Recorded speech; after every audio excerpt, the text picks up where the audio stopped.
Welcome, everybody, to our Sound for Video session. It is the 2nd of June, 2022. I just need... I'm doing all the switching here solo today, so things are going to be interesting, I think. But I'm really excited to bring in our guests here today for our second Dialogue, Edit, Mix, Master Challenge. Let's just go ahead and bring them right in, and let's have everyone introduce themselves. Welcome, everybody. Hi, thank you so much for having us again. Thank you. Absolutely. Everybody here is returning in one form or another. And let's go ahead and do some quick introductions. Mike, do you want to go first? Of course. Sure. Mike DelGaudio here. You can find me over on the Booth Junkie YouTube channel. I'm a working voice actor, and I make YouTube videos to help voice actors get their studio set up, especially new voice actors. Very good. Very good. It's great to have you here. Thank and you. Then we have A-OK Wave, also known as Austin Olivia Kendrick. Welcome. Hi. My name's Austin Olivia Kendrick, as you said. I'm a professional dialogue editor. I currently work at Nickelodeon Animation. And in my free time, I geek out about audio on TikTok. You can find me at aok.wave. And do a little bit of sound design, too, for an audio drama. Yes, I do. I am one of the co-founders of the podcast production company Welcome at Radio. And for our show, The Legacy Saga, I am both the sound designer and one of the voice actors for the character of Atara. So that is my side gig. Awesome. Thanks so much for joining us again. All right. Now, Bandrew was on the last one in a different capacity. Legendary. Legendary capacity. Bandrew, would you like to introduce yourself? I think it's alleged capacity, not legendary, alleged. Can't prove anything. Yeah, my name's Bandrew. I run a YouTube channel called Podcastage where I talk about microphones and audio equipment, try to help people get the right gear for their recording, and then I run a podcast where I just scream about whatever I want called the Bandrew Says Podcast. Original name as well. Oh, very good. And despite the denials, Bandrew was on the last Dialogue Edit Mix Master Challenge as one of the entrants at the end. If you didn't get a chance to see that, we highly recommend, actually in that case, hear that. I highly recommend you go back and take a listen to that as well. Okay. Sounds good. I did get a little note here that Bandrew is way too loud. Can you drop him about 60? Okay, I should know better than that. I think there's some Zip Fizz involved here. Yes. He's amped up on some caffeine, so we're going to go ahead and let that go. Let's go ahead and jump in to our to what we have set up here for today, and I'm going to start with one from Andy Gregor. In fact, let me just go ahead and switch on over and show here what we got. I'm going to go ahead and make that full screen here. Okay, so Andy, this is his signal chain. He's got a Focusrite 2i2, third generation. Mic was the included condenser microphone with the little studio bundle there. He edited everything in DaVinci Resolve. He's got a, let's see here. He used these following processors. So he's using Reaper, it looks like, Regate, Recompressor, and then back into DaVinci for depop, DS, and EQ. In the EQ, he notched three frequencies there, it looks like, added a high and low pass, and then added some gain to get things up to that level. Let's go ahead and play back Andy's here. I'm going to switch over to my mixer here really quickly, just make sure we have the levels at a good spot. I think we do. Let's go ahead and play this back here. During the 16th century, there was a chief of the MacGregor clan called Gregor Roy. He was dispossessed of his lands by Colin Campbell of Glenorchy when he refused to recognise Gregor's claim to the estates in Breadalbane and Argyll. For 10 years, Gregor waged a war against the Campbells. He was an outlaw who raided cattle and sheltered in the High Glens. However, in 1570, he was captured and murdered by the Campbells. Alistair, Gregor's son, became chief of the clan, but was unable to stem the Campbells' persecution of his kinsmen. In 1603, James VI of Scotland prescribed the MacGregor name after the Battle of Fruin. The laws against the clan were finally repealed in 1744. Okay, let me just switch on back here. All right. Who wants to jump in first? Bandrew, do you want to take the first set of advice here? Yeah, why not? First, I want to say I really enjoyed this one. This was some great audio. And one thing that stuck out to me is the breaths. He handled the breaths really well, because a lot of people, when they're editing their audio, they'll just cut out the breaths, or they'll just compress the audio, and they compress it so much that when they breathe, the breath is as loud as they're speaking. His breaths were just right there, just perfect. They were quiet enough that they weren't distracting, but he didn't sound like a robot. Yeah. So that was outstanding. The second thing I noticed was there was just some general hiss in the recording that was either a computer fan. I don't know the sensitivity of that microphone. I can't imagine that it would be causing too much preamp noise. So I'm guessing it's going to be some hiss going on in his room, whether it be a computer fan, whether it be an actual fan, air conditioner, something like that. I think if he can control those, that would improve it a bit more. And I did also hear a bit of reflections. It sounded not necessarily boxy, but it sounded like there was a computer monitor right in front of him, and it was capturing a bit of that, or maybe he was right next to a wall. And I'm being very nitpicky because I would have no issues listening to this, but really this great is what audio. we're here for. We're kind of here to be a little bit nitpicky, you know? Yep. All of everything that we got sent in, I mean, they're very solid starts. That kind of goes without saying. This is kind of, we are going to get a little nitpicky. But yeah, I agree with you. It was a very, very solid base, very solid start. I know this is a total personal preference of mine, and I will just say that as a disclaimer. I do not love gates on dialogue. I don't. They are not my favorite because, like you mentioned, Bandrew, it does a really great job. The one thing I'll give gates, they do a great job of breath control. It's a wonderful way to kind of even those out, get rid of them. However, when the gates close, you can hear that immediate cutoff of room noise. And then when the voice punches back through and opens it back up, your ear is going to pick up on that on the room tone and that room hiss coming back in. And that is something that, I know it's a personal thing of mine. I don't love it. I did, because there's still a little bit of hiss in that recording that was present, that kind of on and off with the gate. But I thought that again, I know that's just a personal preference of mine. Yeah.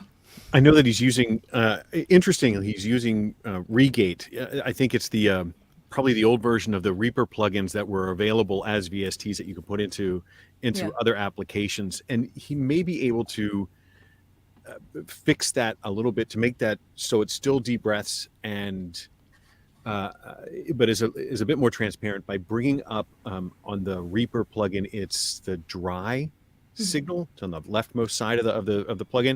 If you bring that up just a few dB more, it may be able to ride that. But I'm actually curious why he's using that and not like the expander or something that's built into Resolve. I wonder if he's finding something that's more beneficial about those old Reaper plugins than that little channel strip that happens there in Resolve that's got the compressor and the gate and the expander and all those. Just curious why he's doing those different. But I had the same feedback. It was very, very pleasant to listen to. My note was, and I can't remember, I have a note here about the de-essing and the I think there was a de-esser, if I recall from the chain, and it felt a little heavy for me. The S's were not prominent at all, but I felt like it was maybe pulling a little bit too much down on the S's. They were smooth, but it made it a little darker for me.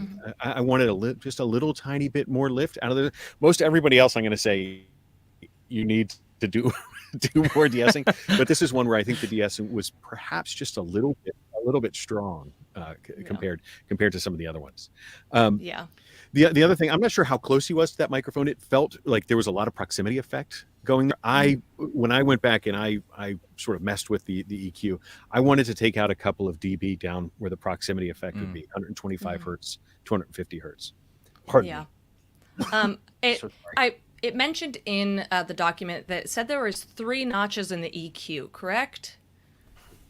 Did Yes. we get? I don't believe we got where those notches actually were. When I looked at the spectrogram, it looked to be, if I have my guesses, it's 2300, 4500, and 9K is what it looked like to me. Yeah.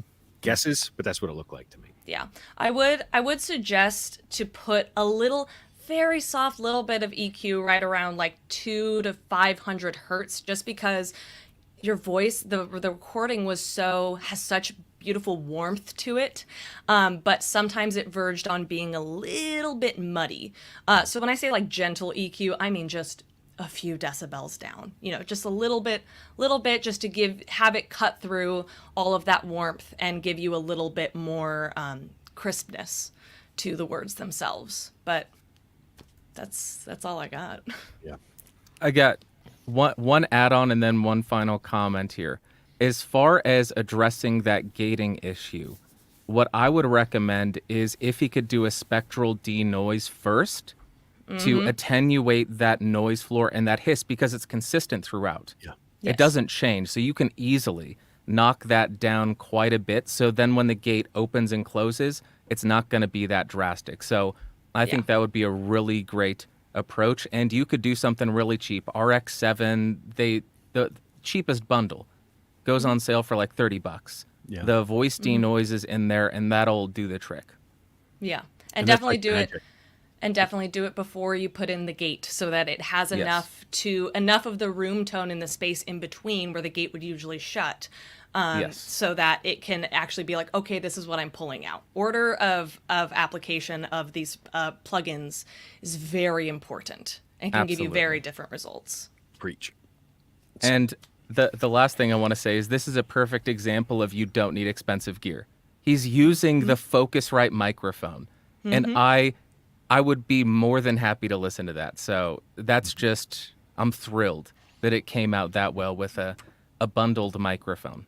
100%. Yeah. Yeah. Impressed. Good. Okay. Well, I hope that was helpful and for you, Andy. And thanks so much for submitting that. We have our next one here we're going to switch to. Let me just go ahead and pop this one up on the screen. This is from Eldest, and let me just make that a little bigger here. So Eldest says, my chain that I use is set up for streaming mostly and goes as follows. Blue Spark SL running into the UMC 204 HD and then into my laptop where I'm using Reaper to process my audio in real time. The plugins that I use are RX9 Voice Denoise into RX9 Voice DS, into Regate, into Ria EQ, into the Analog Obsessions Lala, which is an LA2A emulator, and I finish with a limiter. Most of the processing is set pretty light, and the EQ cuts are 400 hertz by minus 3.8 dB, 3500 hertz by minus 3.8 dB, with a small high shelf starting at 7500 hertz. The Lala I really lean into since I like a warmer sound. It also gives, well, at normal speaking level, I get around 5 to 7 dB of compression. And let's go ahead and play for you Eldest's recording. Okay, this is a sample recording of what I sound like. This is the Blue Spark SL running into the UMC 204 HD. And then in Reaper, my processing that I do, or that I have been doing, is the RX9's Voice Denoise as well as a Voice DS. And then I am running into Regate, and then from there into Re-EQ to pull out some of the mids just to clean up that mud. And then from there, I'm running into the LA, which is an LA2A clone. But one of my friends recently told me to try out a new chain, and I'd figure this would be the perfect time to see what you guys think of it. So this is my new chain. Please tell me what you guys think about it. And I am really looking forward to hear what you guys have to say about it. It's perfect. No Perfection. notes. Okay. Absolute A+. I have nothing to say. I'm going to hand it straight over to Mike DelGaudio, please. Yeah. So in my notes here, when you look at the spectrogram of this, it still sounds like same note that we had the last time. You could hear the gate. You could hear the gate working. So It cut off mid breaths sometimes. It wasn't shutting fast enough. Yeah, so this is a perfect example of where configuration of the gate can sometimes be tricky. So really make sure that you check your thresholds, make sure that your attack and release are maybe a bit longer. But you could really hear the gate coming in quite a lot. I know you said you had a de-esser. I still felt like I was getting a lot of S. And so I'm not sure what frequency you have your de-esser set at, or if you have perhaps multiple S sounds to be concerned with. I did find a lot of S coming through at 6K. So that was, something that I would, just as a second set of ears, just say maybe a bit hot there. Again, let's see. I wasn't super familiar with the that Lala, the LA2A clone, but you could see it in the waveform. That still feels really. There's a lot of peaks. That was really, that waveform was still really strong. So I'm not sure what exactly the I think of that as a leveling a leveling plugin, and I would have expected perhaps a smoother looking waveform myself. That still felt like it was really all over the place. It's great. I mean, I love the energy of it. I thought the delivery was great. I thought that last bit, I thought your revised chain at the end was magnificent. But I would look at those that LA2A setting, because it really is all over the place. Yeah. Did we hear this? Did we wait? Did we hear the same thing, Mike? Yeah, I thought it was perfect. Yeah. Just A+. outstanding. No notes. Absolute perfection. I think I'm in a different world right now. Let me do a reboot. I'll be right back. Okay. Talk to you in just a minute. I agree with the gate comments. It wasn't even just mid-breath where I heard it cutting off. The very first word, as soon as he started speaking, I said, where was the first millisecond of the word? So I think the attack and release, or maybe the look ahead, is a bit off. You need to look at that a little bit more. I also found mouth noises to be a little bit much. I know that you're mainly a gaming streamer, so if you're doing it live, I don't know of any mouth declick plugins for real time, but for One day recordings. we'll get there. Yeah, one day, fingers crossed, please. It's the dream, man. Yes, I need it because it drives me crazy. I'll just run it on my audio whenever I'm listening, just on the out. But I think the mouth clicks did get a bit much as well, and I love the LA2A. That's what I use. And to clarify, it can be a leveling amp, but also it can be used as a regular compressor, and it has a 3-to-1 ratio. So it's not super aggressive, but it has that incredible optical compressor style sound. It's just beautiful. That's what I use the Universal Audio LA2A on pretty much everything.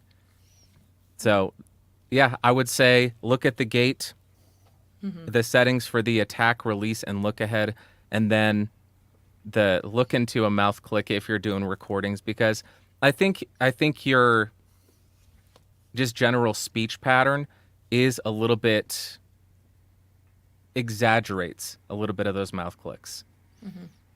Yeah, I definitely, I suppose this is an opportunity for me to elaborate as to why I don't prefer gates on dialogue, because they are very difficult to calibrate perfectly.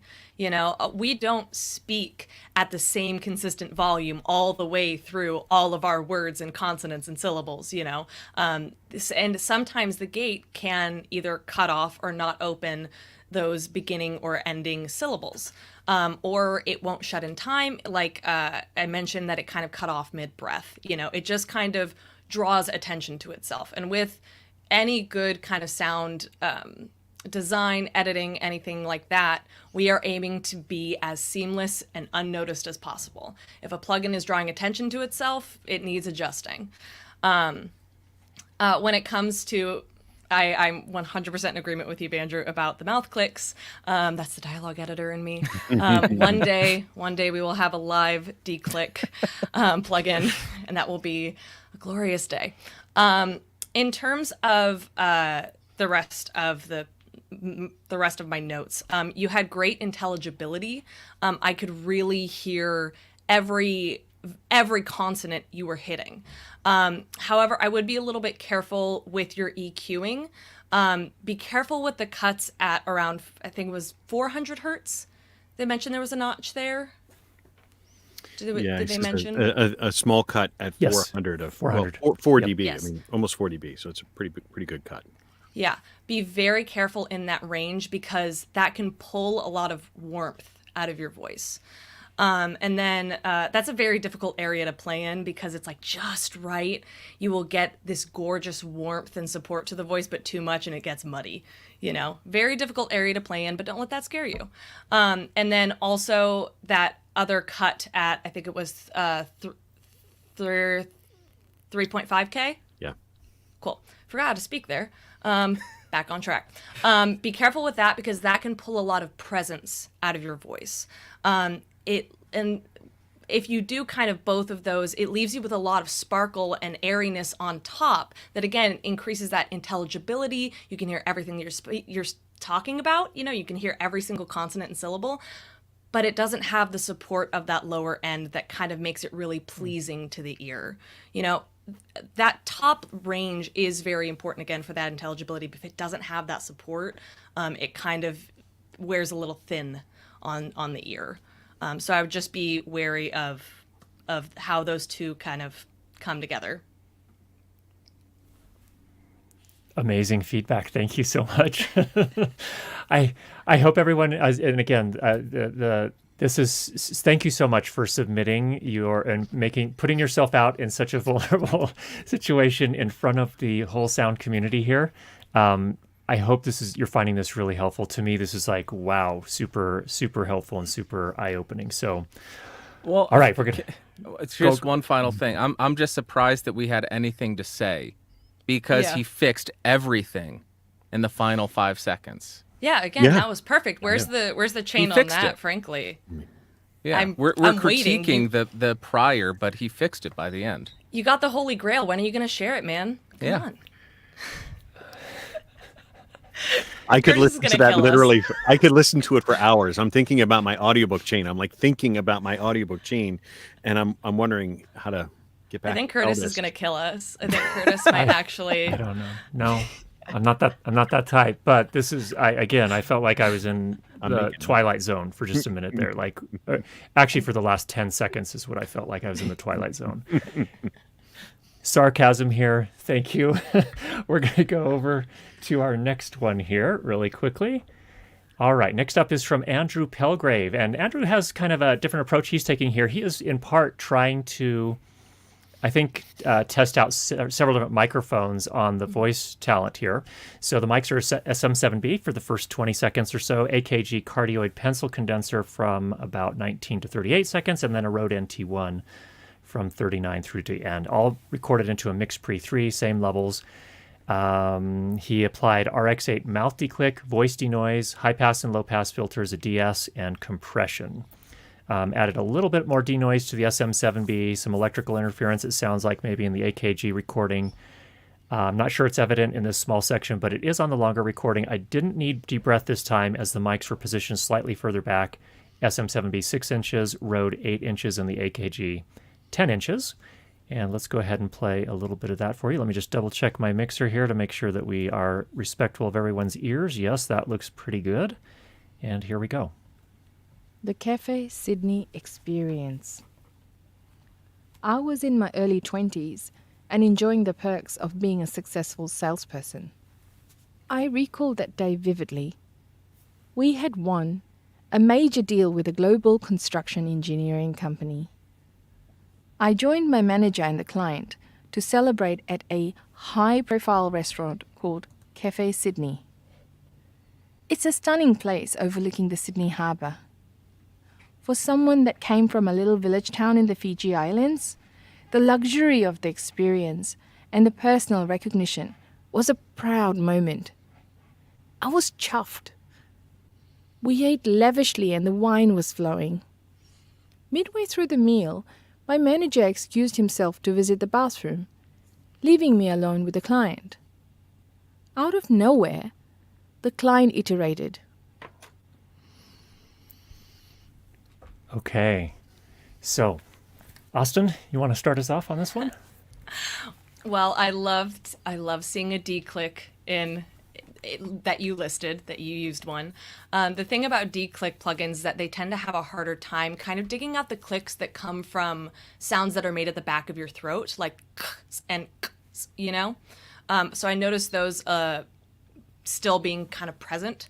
You can either kind of adjust the D-click to kind of aim more towards those lower frequency clicks that are created at the back of the throat, or start like going into the spectrogram and take that paintbrush or copy and paste and start digging them out yourself.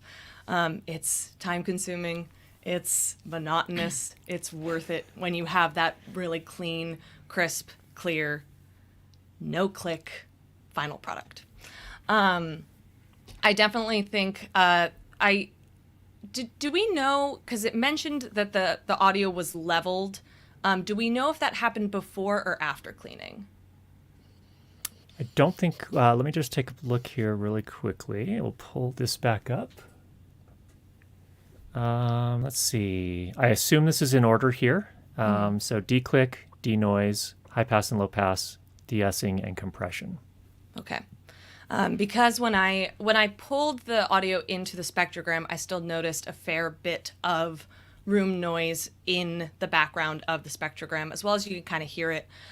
So is I touched on this a little bit earlier, but the order of operations of how you apply plugins is very important. If you denoise something and then, like, before you level things and bring it all up, you're not going to clean out all of that mud. You have to bring it up first so the plugin can see, oh, okay, there's all that mud. Going to get rid of it now. So I don't know if that's 100% the case. That's what I suspect, is that the cleaning happened before leveling. Yes. He actually said after cleaning. He just confirmed in the after cleaning? I believe so. Yeah. Gotcha. The compression. Yeah. Yeah. So I would recommend playing with kind of switching those order of operations, at least kind of bringing up that gain first before cleaning, so that nothing flies under the radar because of volume. Definitely could use, I think there was like a little plosive in there. So I would definitely run it with the deplosive plugin, but be very careful. This goes for everyone. This goes for all of you. Be very careful with deplosive plugins. I do not like to use them as blankets because they tend to dig into the voice. Trying to dig out those plosives, it can really wreck the lower end of that frequency range. So in a spectrogram, go in, find the spot, circle it, and just apply it there. It can work wonders, but you have to be very targeted and very careful with it. Yeah, that's kind of my big things I want to touch on. Very good. Very good. And what about you, Bandrew? So I went in first trying to pick out which microphone I liked best on the voice. Mm-hmm. I have my choice. I am an SM7B fanboy. And I know people hate it. I know people think it's too dark. I have the most sensitive ears to high frequencies. So I found the S's on the AKG to be a bit too much for her. I found on the NT1 it was tolerable. I know some people find the NT1 to be a bit sibilant. I didn't find it terrible there, but I liked how the S's sounded on the SM7B the best. But that did have the most amount of preamp noise. So you're going to have to deal with that as well. I think because I know people will say, don't use it the SM7B, go AKG or Rode. Play around with the microphone positioning. If it's directly in front of you, that's going to capture all the clickety-clack your mouth, all the S's. But if you do slightly above, I learned this from the Lewitt folks. That's why in studios they do that. They put the microphone overhead and aim it down to tame the sibilance a bit. Mm-hmm. So that's something to consider playing around with. Yeah. Also, having that downward angle can capture that beautiful chest resonance. You know, we have these resonant cavities in our body, in our sinuses, in our face, and in our chest. You know, that kind of helps carry and project our voice out. So capturing that kind of warmth that's created by your voice rattling around in your chest cavity is nice. Yeah. Before we move ahead, this one is worth sharing. This one made me LOL in my mind. Sounds pretty. Yeah, never do it. As a boom operator, you would expect him to say something like that. So with that, What a Mike, novel over. concept. I know. Over to you, Mike. It's funny how different people have different impressions of what they like in the microphone. Because I wrote in my notes, I said, not sure if this is a mic shootout, but the Rode is the star of the show for me. And I think it's a difference. I think Bandrew, I think you tend to like warmer mics, and I think for me, I like the condenser sound, probably because it's what I listen to for hours and hours and hours every day. But I personally thought the Rode was nice, and I might have also been responding to, I think it was the lowest noise of all of them that were in there. I didn't think the AKG was the most flattering. I liked the 7B if we could get rid of that underlying hiss that was there. But for me, it was the Rode. The Rode is fantastic sounding. I'm not saying that the Rode is bad. No, I'm no. just saying that if I had to pick personally, I have 2 of them, 3 of them. I don't know. I got a lot of SM7Bs. I like them. Yeah. But the Rode is outstanding. It's funny because like when it comes to sound, I feel like at least when I first entered the field, I was so paranoid about, am I doing this right? Am I doing this wrong? Am I making the right choices in mics and plugins and cables? You kind of get so lost in the weeds. And I remember I was shadowing a dialogue editor when I was in college, and I was picking his brain, asking all these questions like, oh, what mic positioning is best? What mic do you use? What plugins? What order? And he just goes, Austin, did you make it sound good? Does it sound good to your ears? And I was like, I mean, yeah. And he was like, then you did your job. There is a certain amount of subjectivity that is inherent to this field, and you kind of have to embrace that and acknowledge that like what I like and what sounds good to my ear might not be someone else's preference. And that's okay. Yeah. Did you make it sound good to your ear? Cool. You did your job. Yeah. And I think, and to go along with that, I only say that the Rode was a star show because I heard it in the context of the other 2. If I heard any one of those just as their own solo, they all would have been, it's fine. Sounds great. Yeah. I'd be happy with any of the three for sure. Yeah. I only had a couple of other things for Andrew. Again, with the de-esser, her S sound, she had what I identified some sibilance. It sounded about 9,500 hertz. There was this like straight line for a lot of her S's, and it felt better once I started to pull that out. But hers is up really high compared to Eldest that was before us. His was like 65. So everybody's S can be in a different spot. You can't just apply a de-esser. You kind of have to look and find your frequency. And a lot of times if you switch away from a waveform and over to a spectrogram, you'll see these like straight lines where an S sound is. There'll be this really bright straight spot in the S sound. And if you can target your de-esser at that can really help. Also, I totally agree with you on the plosive. If you don't know how to edit those spectrograms, but you can apply a deplosiver just on a clip. A lot of times what I do when I'm editing audiobooks is I just clip the section with the plosive in it. Just put the effect on that one little item, that one little. A lot of DAWs will let you put effects on just an individual moment, not on the whole track. You can target it right there. So that's another trick. Did anybody else notice? I felt like, and maybe it was me getting accustomed to the cadence and getting through the accent, but I felt like I wanted to take a little bit away just to get back to that intelligibility. And Austin, I think you seem to be able to speak very clearly about these different frequencies, but I wanted to take out like 200, take away boxiness, but I'm not sure what the trade-off would be between playing at those other frequencies and boosting them versus cutting. I tend to cut. Is there a prevailing wisdom on which way you go to increase intelligibility? Do you have any rules that you follow? If there is some sort of law of this is how you do it, no one shared it with me. It's just kind of playing with things until they sound correct. In terms of the kind of range for intelligibility, I usually tend to play in around 3 to 6K hertz to kind of start playing there, right before that range for S's usually exists. But something interesting enough, when I was looking at the spectrogram, because I noticed, did you guys notice that everything below 100 it wasn't even just like a little bit rolled off, it was hard gone. Yeah. And that is a very good instinct to roll off that lower end.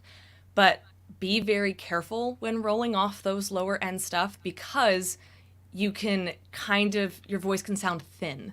Again, that's the type of stuff, in order to, make it palatable to the ear. You want to clear out that mud, but you don't want to lose that bass, that bass to the voice. That's the support. That's the foundation. And if you lose that, you might even, lose that intelligibility. Again, it's all puzzle pieces coming together. That's something that I always am a little bit shocked by. Whenever you see any kind of hardware, the built-in high-pass filter is 80 hertz.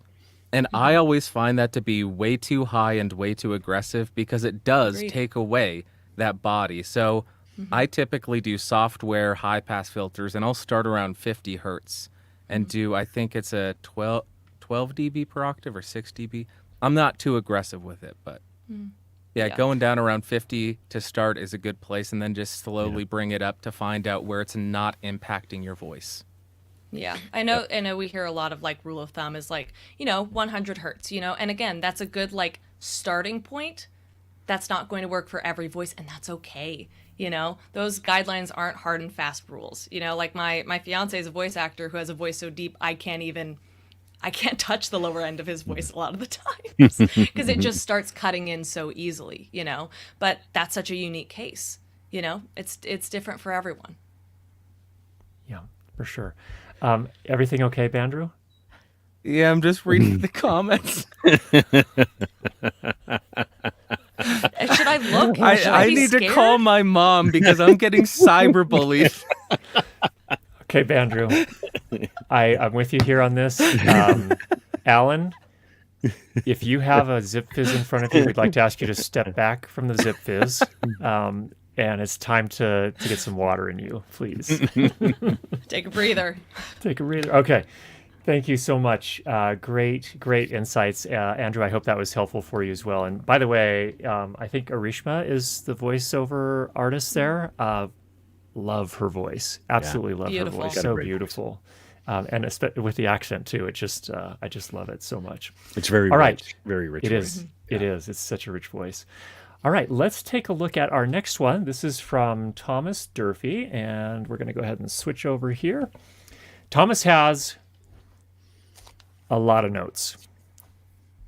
Thomas is doing lectures for university students, and I don't have time to run through this whole thing, but I think for our panelists, this level of information was super, super helpful in all the details that you shared here. Sorry for the motion here. Let me just get us back up here to the top. But one thing that's very interesting is that Thomas is using a Zoom H1n recorder to record his voice. So with that, let's go ahead and play the audio so you can hear what it sounds like. States across the U.S. have adopted a new form of organization, the benefit corporation, which is defined by its dual objective, the maximization of shareholder profit, while additionally providing some public good. There are no tax or policy benefits conferred to benefit corporations, and the designation is adopted voluntarily. If the firm fails to meet either objective, the board of directors may still hold the CEO accountable. Because the firm does not charge for the public good it produces, this designation reflects an additional cost constraint, while proponents suggest it as a form of branding to consumers. This paper tests if firms see a net sales increase in response to reorganizing as a benefit corporation, and, under a difference in difference regression, finds reorganizing does not increase net sales. Okay, coming on back. How about you, Mike? You want to lead this one off for us? Sure. So a couple of things that struck me is he's got a very long and involved chain. And I think Very it's much so. probably more than he needs. I think he can get away with doing a whole lot less and still get more than acceptable results, especially for an e-learning instructional type thing. We're not, this is we're thinking about maximum intelligibility One of the things that he said during the documentation phase of what he gave us is he's worried about how his delivery might be. He seems to be adjusting his delivery in order to avoid hitting the compressor too hard, or he's afraid of being too loud, and I think it's affecting his delivery. I think it's affecting the performance there. But there was a lot. He probably could simplify it by quite a bit. I think the EQ curve was helpful, but I think it was overkill. I don't think he has to worry too much about being overly dynamic and worrying about, I think, multiple compressors involved. Probably all overkill. If you're worried about clipping or anything like that, just turn the gain down a little bit more, deliver as you want to deliver, and then you can go back and run a single compressor or a limiter to fix it. But I think you can really significantly simplify it. Either just record right into Resolve, because he was going into Audacity and into Resolve and a couple of different things. I think he could really simplify that, and I would really encourage Thomas that I think he's really in his head, and it's affecting his performance in this particular one. He's an instructor, and I think, at least for the sample that we got, I think he's really in his head about making sure that he's meeting the technical requirements, and I think he's losing some of the dynamics that he has as an instructor. He said in his notes that he's a very dynamic and animated instructor, and I think some of that felt lifeless. Maybe the performance is holding him back, and I know that this is not a performance critique, but I do think that this is a place where you can be so in your head about, am I clipping? Are my meters right? Is the EQ going to be right? Oh my gosh, there was a click, and there's some hiss. Just go. Especially in an instructional, just go. You know this material inside and out. Just say it. Just say it. And it's going to make everything else so much easier down the line. And so that was my very first note. And the second thing is, I think you're spending just a lot of time doing a lot of different steps, when for instructional design, I don't think you need to do nearly as much as you're doing. And we can go into like specifics, but that's my gut instinct. Okay, that's a great start. Good, go ahead, Bandrew. As far as the performance, I will say, be as animated as you typically are, especially when you're talking about regression analysis, because you need to capture you need to grab them and shake them and say, get excited about this. Yeah. We're analyzing something. Bring it all in. Now, with that being said, I want to say, if I was still in college, thank goodness I'm not, I can't afford it. But if I was and my professor gave me this, I would be thrilled, because I have heard samples of professors and their classes. It sounds god awful. It's some form of torture. So good on you for getting your audio this good. It's outstanding. Absolutely. Yes. As Amen. a graduate of the class of 2020, trust me, I know a lot about bad classroom recordings. Yes. Oh my goodness. So a few additional things. I did notice a bit of background noise in the raw recording, so I think you could focus on trying to get rid of that before you hit record. That's going to give you the best quality audio. Make sure that you shut off all the noisy items around you, whether you have a fan going. If you have the ability to control the fans on your computer, go ahead and lower those down so it's not impacting your audio as much. Shut off the AC. I heard all that coming in. I think you did make the right choice going with the H1N. I think you could bring up your gain a little bit more, because your signal to noise ratio, I think it was, your noise floor was negative 64 dB, and then your voice was negative 24 dB. So you could work to improve that quite a bit. I don't know how far away from the mic you were. Getting closer to it could improve that, but increasing your gain is probably going to improve that signal to noise ratio as well. Yeah. And getting a little bit more aggressive with compression could benefit you. It's not going to improve that noise floor by any stretch of the imagination, but producing for the environment that your audience is going to be listening in is really important. And if you're producing audio for students, they're not going to be listening in great environments. They're probably going to be listening on crappy computer speakers. So making sure that it's properly leveled, making sure that it has good compression, and making sure it is intelligible are all going to be extremely important. And the last thing, I did think the denoise started to leave some artifacting and to make it sound a touch underwater at times. So that's why I'm recommending focusing on getting rid of the noise before you hit record, so you don't have to be aggressive and have that negative impact on your spoken word. Yeah. Does anybody remember? I'm sorry. Go ahead, Austin. Go ahead. It's okay.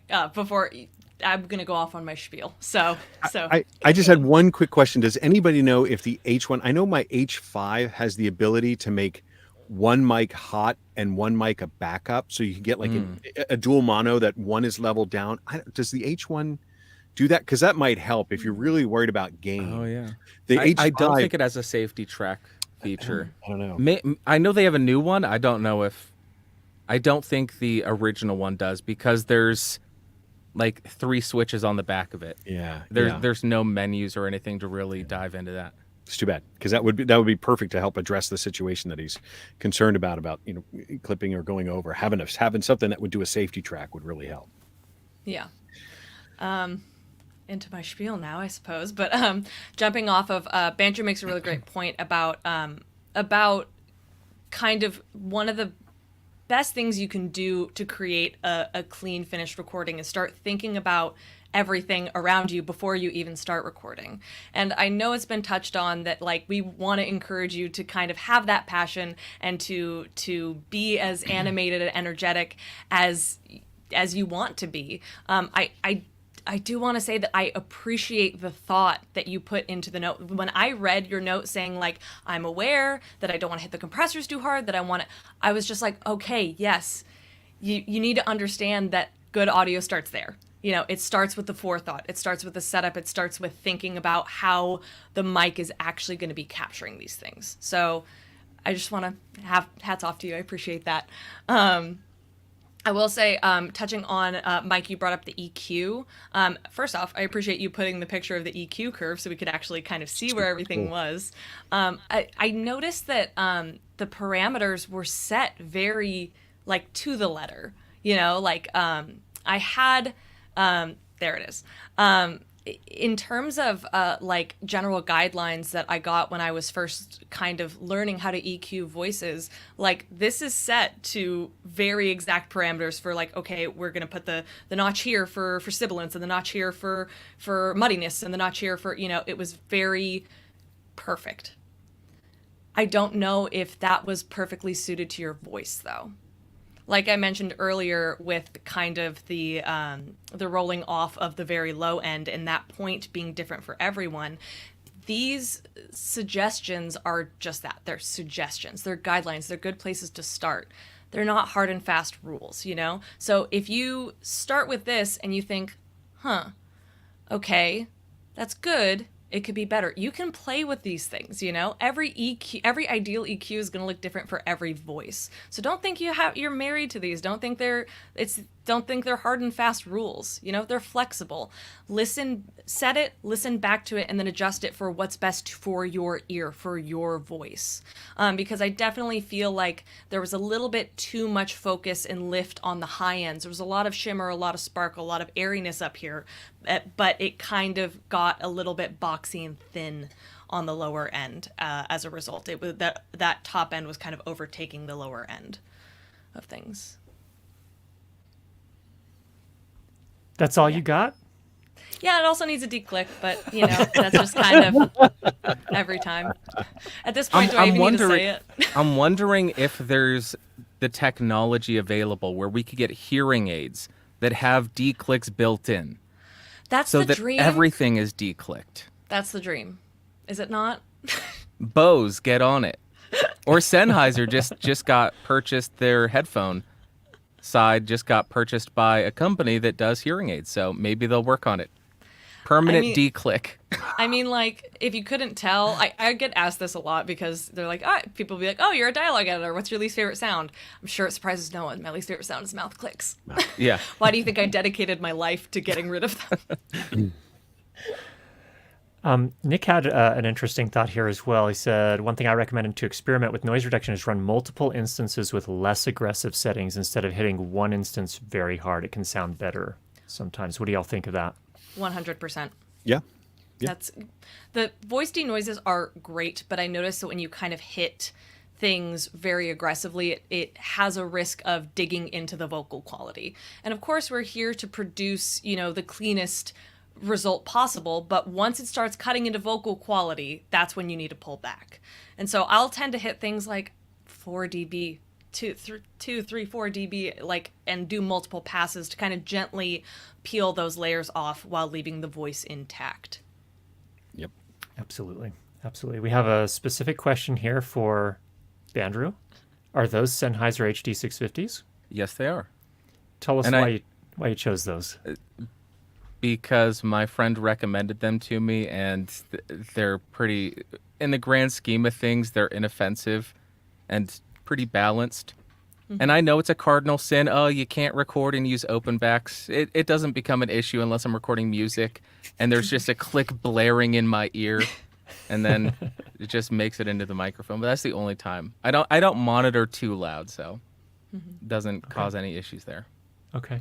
And then Austin, I think we've talked about this before, but what are when you're dialogue editing or you're sound designing and you're in headphones, what's your choice?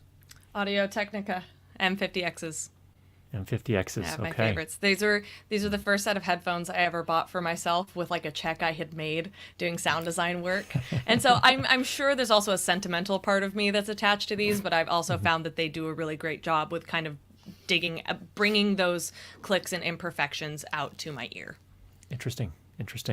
So you want something that's brutal, a little bit brutal. Pretty much. I to do my job, I can't really use equipment that sounds pretty.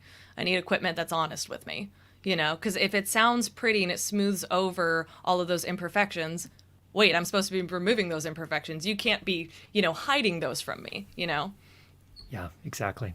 And then Mike, what about your choice? What are you wearing there? I'm wearing the 900, the Biodynamic DT 900 Pro X's, which I like because for me, when I'm doing my regular mixing, when I compared my microphone to what was played through the headphones, this was the closest to the same. But I also have a 7506s right there for when I need to go and get annoyed by millions of clicks. I put my 7506s on because those will, oh my God. They're honest with you. They're like a loop, they're like a jeweler's loop. They'll show you everything. Show you everything. But for my general mixing, it's these buyers. Interesting. I actually found, Austin, I think it's interesting you say that they're honest with you. I think they're actually, they overemphasize the stuff that you're looking for, that you're probably going to have to remove. Like when I'm doing production mixing with a boom pole, I like those because they're kind of brutal. Like I can tell, do I have this thing aimed just right? What can I do to fine tune it? And it feels like there's this massive shelf. Like I'm just getting all this. But the thing about brutal, honest equipment is if you can make something sound good on those, they're going to sound good on anything. Exactly. So then when you get into post, if in some of those cases, I was also doing the post, and then, for me, I was like, I was worried coming into post. I was like, there were some really awful tracks here that I'm going to have to clean up myself. And then I got them, and I'm like, that's actually not so bad. Not too bad at all. It's almost a form of stress management going into post. Exactly. All right. Good. We're almost at time, and I just wanted to maybe just talk about some of the themes we saw here. I think a couple of the themes that I picked up on amongst your feedback was, number one, there are some cases where we're doing too much and we need to kind of cool our engines a little bit, back off. Less is more. Maybe kind of strip that signal chain, that post signal chain down, and really kind of figure out what are the critical pieces that I should do. We talked a lot about mouth noises. My favorite. Thank you. Thank you so much. That was a pretty common one. So that's a pretty common theme here. What are some others that you picked up on here? What kind of general advice can you give folks that are trying to improve the quality of their sound? Bandrew, go ahead. I think the most important thing for me, I've been been on a little bit of a, I don't know, a rampage, I guess. Get your audio as good as you possibly can before you do anything to it. Mm-hmm. That's the main thing I've been trying to drive home over the last couple of months. The second, don't be afraid to play around with stuff. Mm-hmm. You're not doing this to tape. It's not $100 a minute. This is all stuff that's in software, so mess around with it as much as you want. Don't get, one of you said, don't get married to it. Absolutely. Just play around with it. It should be fun. It should be fun. And the last thing I want to say is produce for who's listening and where they're listening. That's going to be really important. Yeah. Good stuff. I think the other thing, this was sort of implicit throughout what a lot of people, what we saw is I bet all of us looked at this, the audio in a spectrogram, Yes. not just the waveform. Mm-hmm. If you don't know how to read a spectrogram, it's a worthwhile to spend an afternoon and get to know the ins and outs of a spectrogram, because it opens up a whole new world that you can really see the audio. You can see where S sounds are. You can see where the gate is clicking on and clicking off. You can see where mouth clicks are. You can see where the EQ curves, create stripes in the audio. You can see the sound, and it turns into, it's like the Matrix, once you can sort of read it, it's like, oh yeah, I can see what this sound looks like. So so if you don't know how to trust your ears yet, looking at it and understanding the spectrogram can help inform your ears what it's hearing and where those frequency buildups are, where that gate is clicking in and out. If you're like, I can't tell, you can see it in the spectrogram. It's incredibly beneficial. And I know I mentioned this during part 1, but especially if you are just becoming familiar with a spectrogram, especially in a program like Isotope, set the spectrogram to multicolor. It will come defaulted as just orange and blue. And sometimes it's like, whoa, okay, this is just blobs of orange. What's going on here? Setting it to multicolor where the range will go from like red to purple makes it much easier to identify those clusters of frequencies. I mean, I do this professionally. I still leave it on multicolor. It's just easier to see,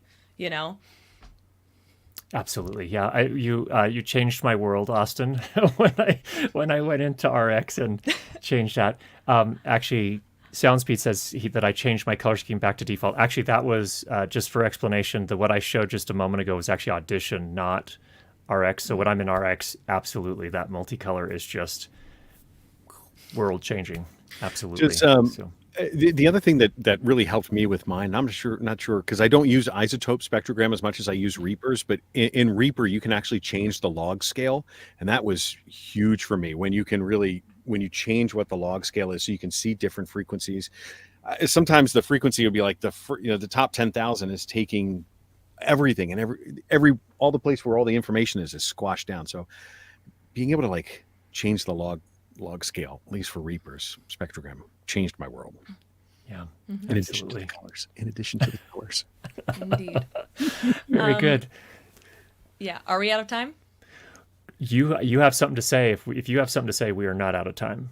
Just my last little wrap-ups in terms of overall themes for this entire thing. I think my 2 big things. One is when you're playing with the EQ of a voice, if you're focusing on one end, don't forget about the other. The 2 have to play together and support one another in order to create a crisp and full and pleasing result to the end. And then my other big thing, and this is a big thing I just carry in my life and in my career, in my approach to the area of sound, is if you made it sound good to your ear, you did your job. Everyone has their preferences, and that is okay. Don't think that you have to use this piece of equipment or this piece of software, and if you don't, it's not going to sound good. No, like Mike said, play with stuff. Don't, like Bandrew said, don't get married to anything. Just play with it until it sounds good to your ear. And if you did that, you did your job. Absolutely. Oh, great. There's a lot of freedom in that. Yeah, for sure. Great advice. The only one last thing I would add too, that we haven't talked about yet, that I think is really helpful, is use reference tracks too. What happens a lot of times when we get into an edit and a mix, we get really... we get tunnel vision at some point. Like if you've been playing around with plugins for 20 minutes, 30 minutes, and you're like, Oh my gosh, I have no idea if this is getting better or worse at this point. It's helpful to put on a reference track, play back something that you respect that you've heard a bunch of times and you know what it sounds like. Play that and then A/B it with what you're working on, and that'll give you some reference to work with and kind of get you back on track. So And always leave an original copy of the raw recording. Leave that preserved on a muted track so that if you ever are like, am I overdoing it? You can always go back, listen to it, and kind of bring yourself back down to earth. Then also if you're like, I've overdone this, I need to start from scratch, pull a copy from the raw. Yep, exactly. Yeah. And get good at titling your file so it's not final mix. Seriously, this is final. Nope, this is the final one. V6, okay, this is the final. final for this date. This is the one. Because all of us have done that. Final 2. Yeah, exactly. You only go up to 2, Mike? Because I've been up to final 40 something. I think. Oh, yeah. I'm pretty sure. Yeah. Well, thank you all so much for coming on, sharing your time, sharing your insights. Been super, super helpful. Let's just quickly go around and have everyone tell the audience where they can find you if they want to learn more. So, Mike, why don't we head to you first? You can come find me over at the Booth Junkie YouTube channel. Booth Junkie. You can Very over good. find me there. And for everybody's asking, it's a 416. A bunch of people ask me what this is. It's a 416 with the Hook Studios Pop filter Shield. on the end. Yeah. Good. Okay, and Bandrew.